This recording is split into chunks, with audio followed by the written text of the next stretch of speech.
Let me ask you a question. What does it mean to be good at breakdancing? Does it mean clean execution, dynamic transitions, getting lost in the music, or maybe a combination of all of the above? At the start of my 100-day journey, I sought to work on some much neglected fundamentals. I wanted to clean up my footwork, learn new patterns, and of course, refine my power foundation. And for the first 40 days or so, I made some immense progress. But pushing myself to the limit every day, I realized was unsustainable. Right now, you're seeing a highlight reel, but know that breakdancing is incredibly hard on the body, particularly the joints. And breaking every day was exceptionally difficult. But I wanted it bad, man. And even though I risked overtraining and getting injured, I pushed through the pain.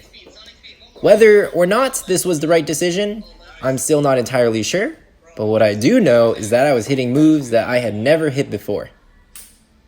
Around day 40, I started working on creating new moves, new sets. I have received compliments on my storytelling ability through dance before, but I wanted to infuse even more character into my style. In fact, that's what I love most about hip-hop. There's no one telling you what to do or how to do it.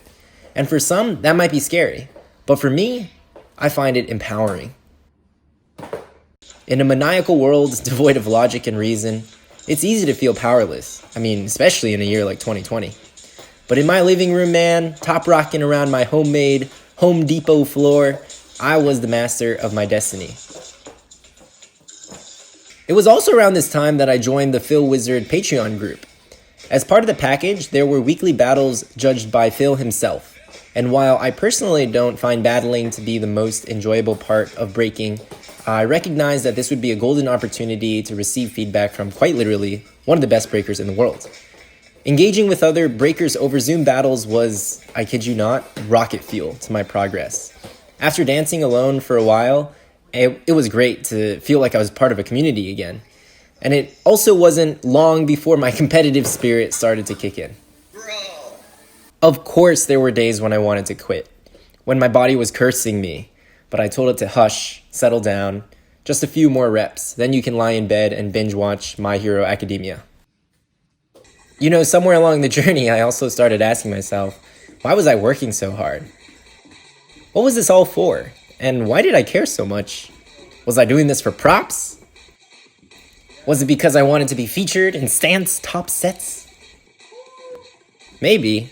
I'm sure ego played a role, but there was something else, something even more profound. I realized that even if I was all alone, trapped in a jail cell or banished to a foreign planet, I would still dance. Even if there was no one watching, no money to be gained, no props to be given.